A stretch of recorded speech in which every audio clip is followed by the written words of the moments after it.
Waalaikumsalam warahmatullahi wabarakatuh, Pak Dalang. Alhamdulillah. Sehat nggih Mas Gareng? Awit donga pangestu Pak Yoyo kula sehat walafiat jasmani rohani, Pak. Alhamdulillah. Jasmani karo rohani enten bentene to bab kesehatan. Benten. Bentenipun? Sehat jasmani niku perangane badan. Nggih. Nek rohani niku tentang kejiwaan. Oh, ngaten. Nggih. Jenengan yen kon milih salah siji, pilih sehat jasmani apa rohani?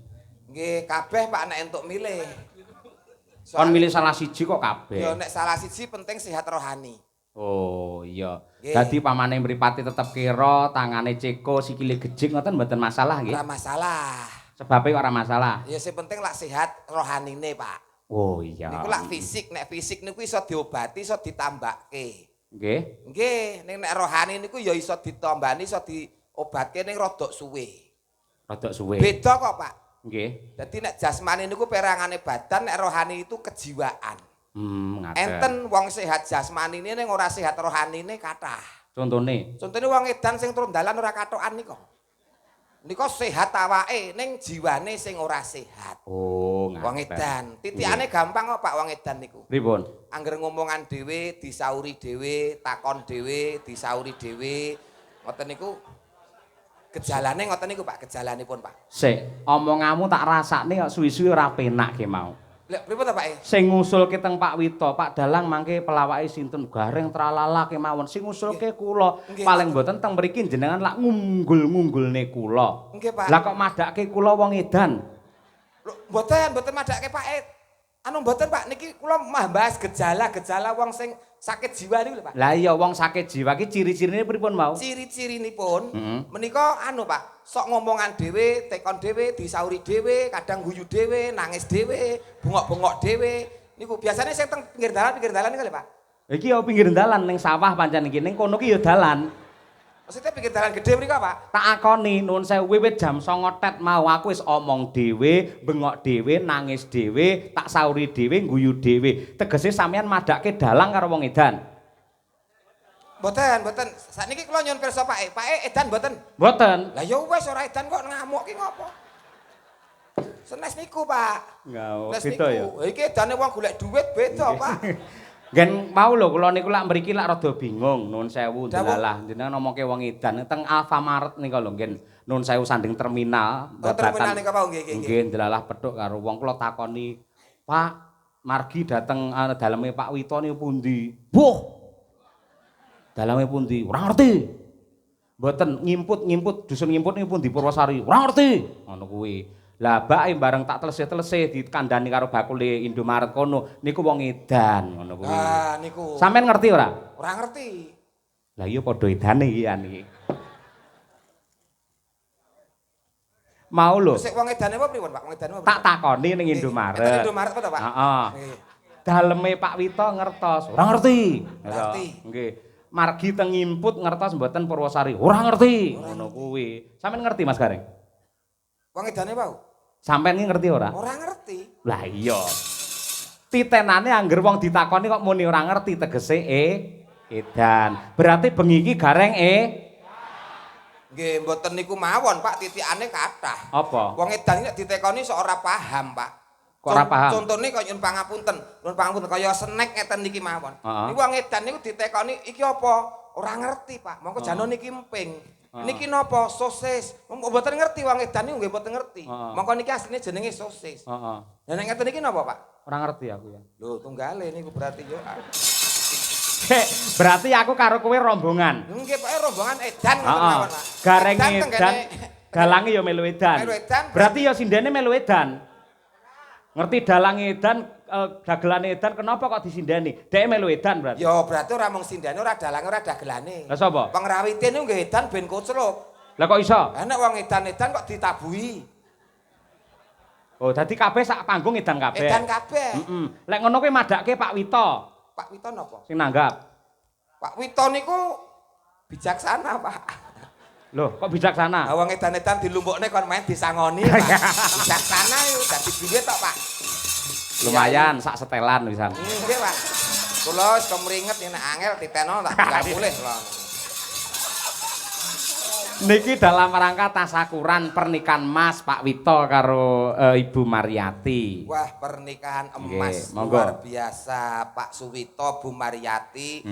Mencapai di titik pernikahan emas bukanlah sesuatu hal yang mudah. Leres. Melalui proses nggih menika keluarga yang sangat luar biasa tentunya. Banyak cobaan, banyak godaan, namun beliau berdua mampu menjalani sampai di titik pernikahan 50 tahun utawa pernikahan emas. Tepuk tangan terlebih dahulu untuk Pak Suwito bersama Ibu Mariati. Ngeten niki sing mari geter kula ngeten niki, Pak. Kok geter? 50 tahun pernikahan emas niku lah luar biasa iso bertahan to, Pak. Nggih. Mula nek 50 tahun diarani emas. Lah kula niku monel men mboten pun bubar, Pak. Perak ya urung. Belas kok perak. Nggih. Mula niki iso kanggo tulodo marang liyan panjenenganipun Pak Suman. Mboten nuwun sewu jenengan riye lak teng Palur Karanganyar. Aduh iki. Lah sakniki kok pindah teng Wonogiri ini sebab napa? Lah kula asline mriko, Pak. Asline mriko. Asline Wonogiri. Nggih. Nggih ten Palur niku lak riyen mbok wedok. Nggih. Anak-anak telu terus akhirnya 20 tahun omah-omah anak-anak telu terus kula pindah ten Wonogiri. Lah garwane? Anu, transmigrasi bablas umroh, Pak. Alhamdulillah niku ngibadah sae niku. Ganjarane gede niku.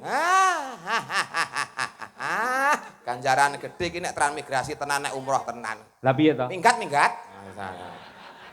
Minggat pamane dadi TKW ana Malaysia ning Hong Kong, Cina. Wah, kuwi apik pahlawan devisa negara niku. Ngentukke dhuwit. Ngentukke dhuwit. Niki minggate gondol wong kok.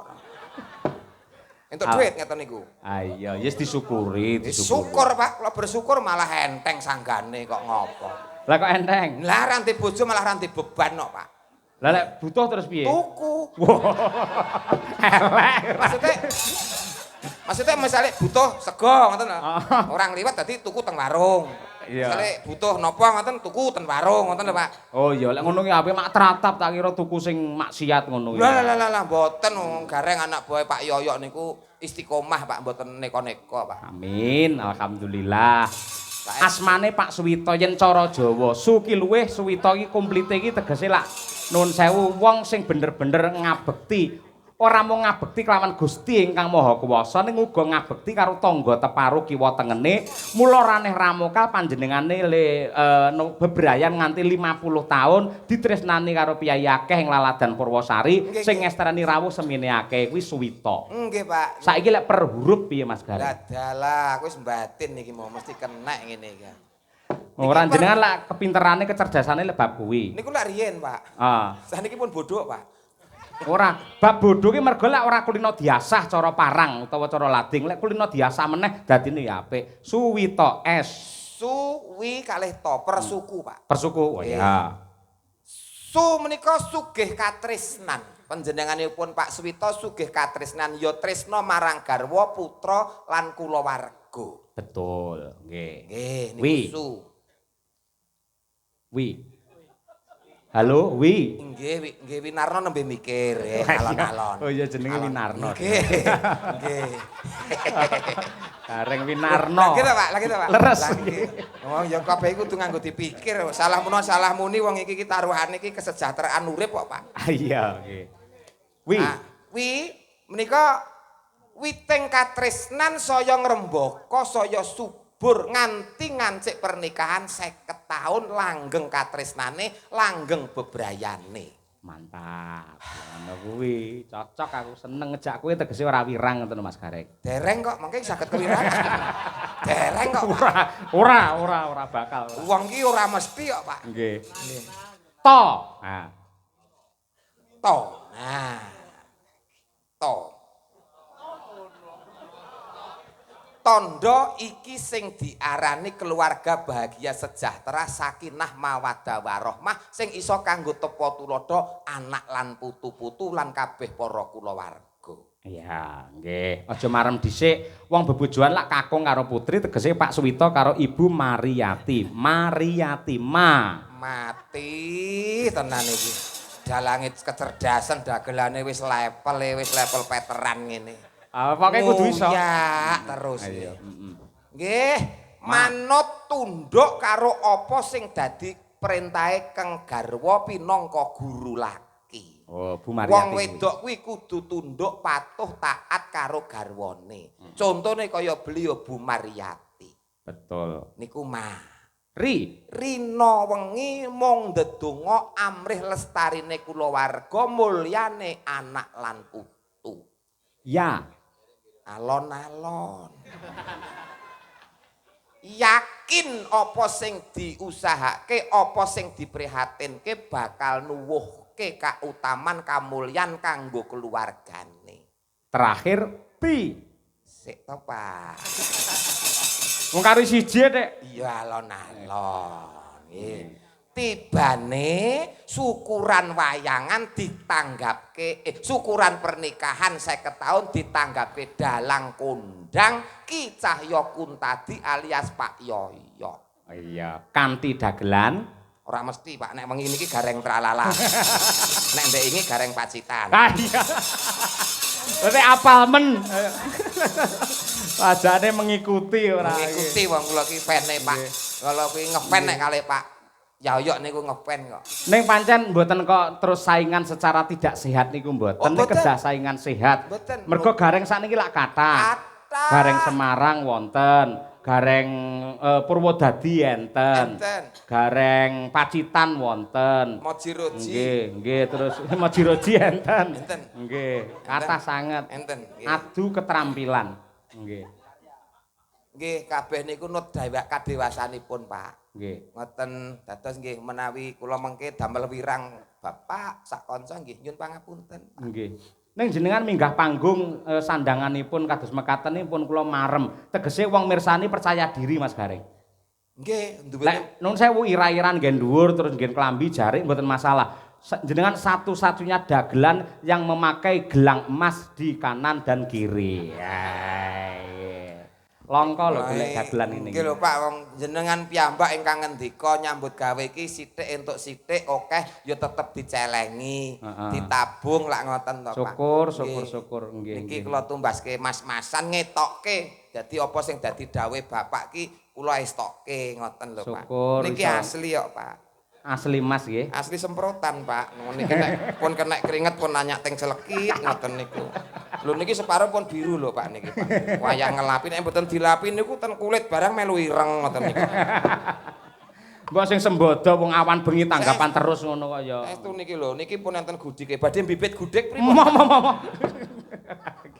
Nggih. Kula golekne kanca Mas Gareng. Nggih, kula manut Pak. Nggih Mbak Birgit.